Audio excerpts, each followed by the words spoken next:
On this episode of The Story Detective, I'm going to be presenting you with my part in the Authortube seminar series. If you haven't seen my video introducing the series, it's linked in the description below, along with all the other videos and the people participating. The subject for this first foray into the seminar series is going to be story openings. Taking a subject that's not only difficult, so much emphasis is put on it that it intimidates a lot of people. The power of those first sentences and first paragraphs, it's what pulls them in. It's what hooks them from the start. And also, agents and editors are readers. They're just glorified readers because they have a certain criteria that they want to see. Because if you can truly grasp the elemental nature of a great first page, it can be like the sun that ignites your entire creative universe.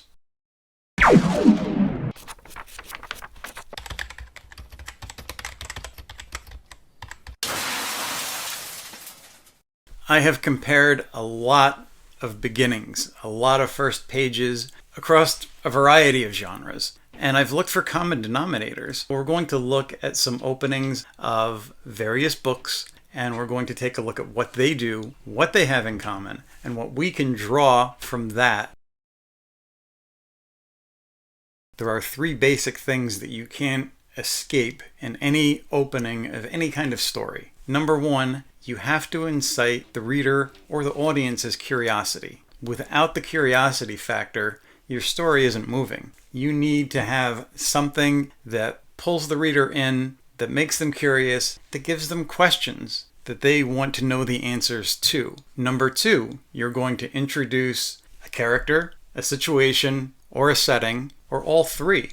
If you have to pick one, go with a character, because the character, no matter what your situation, is the camera and the emotional response that the reader pours their emotion into. Everything that happens in that story that delivers an emotional reaction is through your main character. And number three is an extension of that, is to lend an emotional resonance to your story. Without emotion, the reader isn't hooked.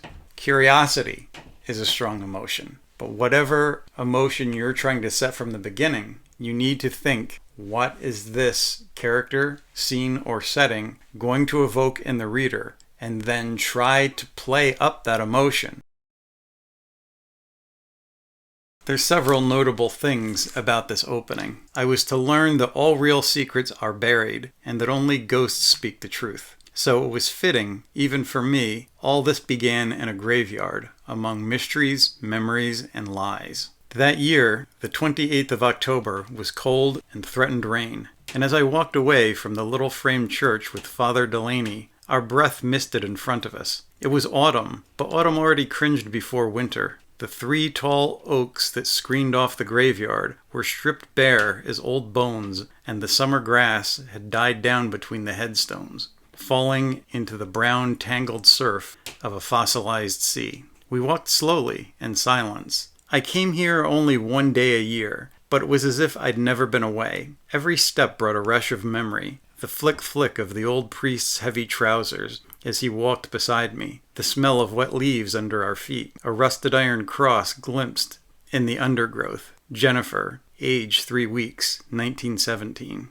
Year after year, none of this changed, and when we finally stopped before my father's stone, it could have been 5 years ago, or 10, or 15. All the old memories welled up, the shock, the grief, the fundamental disbelief, but they were now so expected, so customary, that even their melancholy was comforting. There's a lot in that opening. Think about those first sentences. I was to learn that all real secrets are buried, and that only ghosts speak the truth. Everyone has a past. Everyone is a little bit nosy as to everyone other's ghosts and skeletons. It's a good opening. And then we get a little further in what's going on. The main character and an old priest walking across from the church to a cemetery. But he's not just giving us visuals that you see that describe everything. He's describing some things, and there's certainly visuals. There's sounds. There's the flick of the old priest's heavy trousers. There's the smell of the wet leaves. There's the sign of death, the cross with the little girl's name on it. There's so many portents and interesting things that not only feed your visual, but feeds all of your senses. I think this opening gives the kind of imagery. And when I'm talking imagery, I'm talking about not just the things that we see, but that feast for the senses. If you can get those kind of little poetic details, it always evokes something. We all like to read those kind of things. Agents and editors love to read those things. It's a little bit of a different opening, and yet we see the same type of imagery. Jack saw immediately that she was a white widow. He knew even before she was right there in front of him, when she was still in line with 7 or 8 other passengers ahead of her. It was the hair that first made her stand out. It was dark brown and long, and fell down across both shoulders like an expensive shawl. She was also tall for a woman, maybe 5'8", but she was thin tall. Why was she so thin? Was she sick? Was she dying of something? Oh no, she wasn't that thin. She was perfectly thin. Thin perfect. Her face was perfect too, perfectly tanned. Had she been to the beach at Padre Island, Jack's favorite place in the world? Had she come from being in a movie with Clark Gable? Now this guy is fascinated with the woman. That does draw your attention, but it's the play on the words. She wasn't too thin. She was perfect thin. Thin perfect. Her face was perfect too, perfectly tanned. There is a bit of a playfulness there. You can almost feel in those words the joy or whatever the obsessive kind of feeling that he has for this woman just by the playful banter that's going through his head as he's recognizing all these little things about her. The man is also a bus driver. There's a whole kind of rumor that you find out about being a bus driver and what a white widow is. It's kind of a wild card. It's a woman who is traveling alone, has this mystique, and can somehow change the life of the driver, and not always for the better. And the character is a little bit eccentric. Notice also that both of these openings have a hint of danger. And that, I think, is where the curiosity factor comes in. The imagery, the playfulness of the words, subtle ways. It doesn't always have to hit you over the head. Sometimes a whisper can lure you in more than a shout can. This is a book that it's kind of YA, but maybe for a little bit older. When I wake up, the other side of the bed is cold. My fingers reach out, seeking Prim's warmth, but finding only the rough canvas cover of the mattress. She must have had bad dreams, and climbed in with our mother. Of course she did. This is the day of the reaping. I prop myself up on one elbow. There's enough light in the bedroom to see them. My little sister Prim, curled up on her side, cocooned in my mother's body, their cheeks pressed together. In sleep, my mother looks younger, still worn, but not so beaten down. Prim's face is as fresh as a raindrop, as lovely as the primrose for which she is named. My mother was very beautiful once too, or so they told me. Sitting at Prim's knees, guarding her, is the world's ugliest cat. Mashed in nose, half of one ear missing, eyes the color of rotting squash. Prim named him Buttercup, insisting that his muddy yellow coat matched the bright flower. He hates me, or at least distrusts me, even though it was years ago. I think he still remembers how I tried to drown him in a bucket when Prim brought him home. Scrawny kitten, belly swollen with worms, crawling with fleas. The last thing I needed was another mouth to feed, but Prim begged so hard, cried even. I had to let him stay. It turned out okay. My mother got rid of the vermin, and he's a born mouser, even catches the occasional rat. Sometimes, when I clean a kill, I feed Buttercup the entrails. He has stopped hissing at me. Entrails, no hissing. This is the closest we will ever come to love. That's a little bit more than the first page because the paragraph laps over. And those couple of sentences at the end of the first paragraph, the no hissing, the entrails, the closest thing that the cat comes to love. The cat is a throwaway character. We're not talking about the cat. We're talking about Katniss. So this is her emotion and her sense of love living in that district in this story. But that sums up symbolically what the entire novel is about, all right there in that throwaway moment with the cat. We get a lot of the same type of imagery from the character's point of view. The swollen belly of the cat, the eyes the color of rotted squash, the look of her mother and her sister. It's all there. This is a completely different genre than the literary book that we just read. It incites through a character and through that sense of danger. It's the morning of the reaping. I mean, from that first paragraph, we're thinking, what's the reaping? And why does that upset her little sister? There's something going on, and that something is danger. And that's probably the best, most efficient way to start a story, is to show a character that your reader cares about or will care about very soon. And they're either in some kind of trouble or they're about to be. So what about science fiction? And even though this was written in the early 70s, it still has a theme that's pretty prevalent today. David Selig was born with an awesome power, the ability to look deep into the human heart, to probe the darkest truths hidden in the secret recesses of the soul. With reckless abandon, he used his talent in pursuit of pleasure. Then one day, his power began to die. What it is it's like many science fiction and many superhero stories, but instead of a guy who's accidentally given a superhuman ability and becomes sort of godlike, we have somebody who's born with it, and he's wasted that ability on pleasure, and now that ability is dying within him. So then, I have to go downtown to the university and forage for dollars again. It doesn't take much cash to keep me going. $200 a month will do nicely, but I'm running low, and I don't dare try to borrow from my sister again. The students will shortly be needing their first term papers of the semester. That's always a steady business. The weary, eroding brain of David Selig is once more for hire.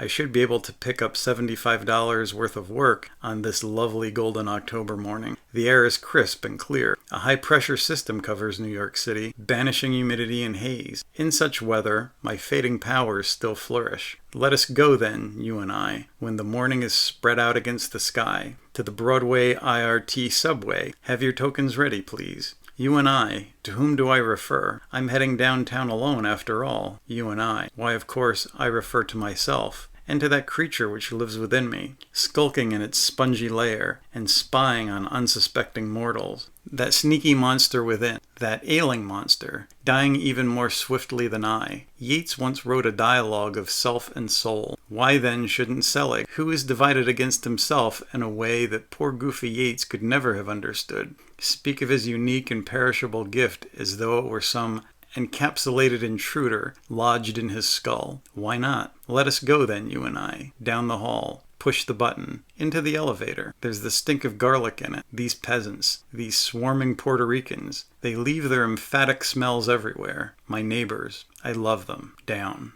Down. So we have the same kind of poetic imagery. We don't know exactly what's going on, except whatever is dying inside him. Even if we didn't read the back of the book in that description, we would get the picture that there's a duality there, that there's something not right. And he's also not very nice. And the imagery, again, the smells, there's that feast for the senses, the pushing the button, and even the feeling of going down, down.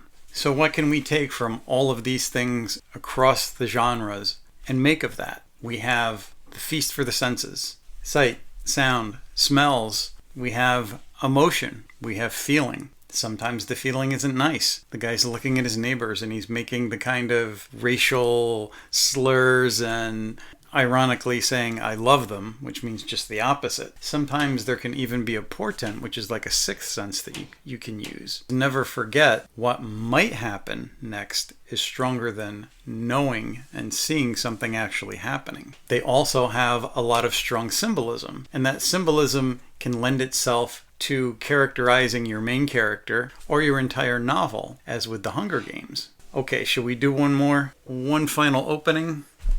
Hard to go wrong with Salman Rushdie. And this is The Golden House. And yes, I did buy the signed copy because why not?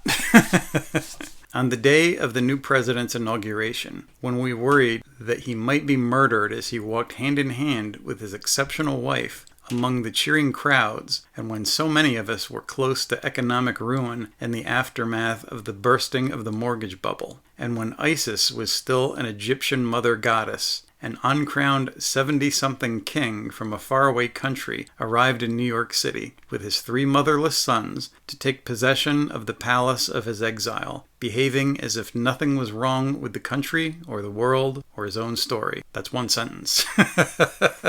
He began to rule over his neighborhood like a benevolent emperor, although, in spite of his charming smile, and his skill at playing his 1745 Guadagnini violin. He exuded a heavy, cheap odor, the unmistakable smell of crass, despotic danger, the kind of scent that warned us, look out for this guy, because he could order your execution at any moment, if you're wearing a displeasing shirt, for example, or if he wants to sleep with your wife. The next 8 years, the years of the 44th president, were also the years of the increasingly erratic and alarming reign over us of the man who called himself Nero Golden, who wasn't really a king, and at the end of whose time there was a large, and metaphorically speaking, apocalyptic fire. So basically what he's doing here in that kind of symbolism is taking everything from modern times and surrounding this despotic kind of guy who's moving into the neighborhood. He has a portent of an apocalyptic fire.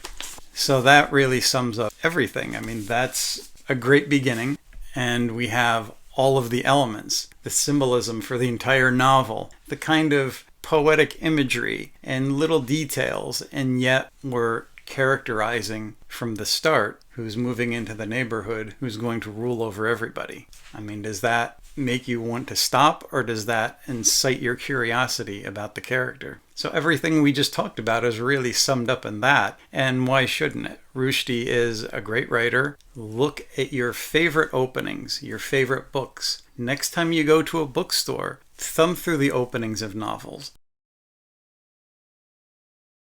Writers are always at the beginning, and that's why understanding what goes into a good beginning is important. Every time we have a new scene that we're established, every time we introduce a new character, whether it's a minor character or a major character, some type of imagery, some type of something that identifies them uniquely is going to come into play. When you look at a movie script, whenever they introduce a setting or a character for the first time, it's in capital letters. That introduction signifies this is the first time we're seeing that, and it's usually followed by a scene that characterizes them. Settings can be characterized just like people can. It may not have to be as prominent as in the beginning, but it's still there. Everything that we're seeing for the first time, we have to make it memorable. We have to evoke those emotions, play up in some sensory manner for the reader. It's a little and it stands for a lot. The flick flick of an old priest's trousers, a cat with eyes the color of rotting squash. You like it, so does everybody else. This is one of the top things that makes readers, including agents and editors, feel like they're in the hands of somebody who can actually write. Every page should have some kind of sensory moment, something where somebody walks in a room and they hear the overhead fan. You have to come up with something that describes it in a way that's fresh. If you're looking for a talisman, a magic key for your writing, this I give to you. You can't hold it in your hand, but you can feel it, sparking electricity through every fiber of your being, transforming ideas into words, words that give precise and fresh meaning to thought. Call them by name. Recognize the details in a way that the average person would not. That is your power. Can you feel it?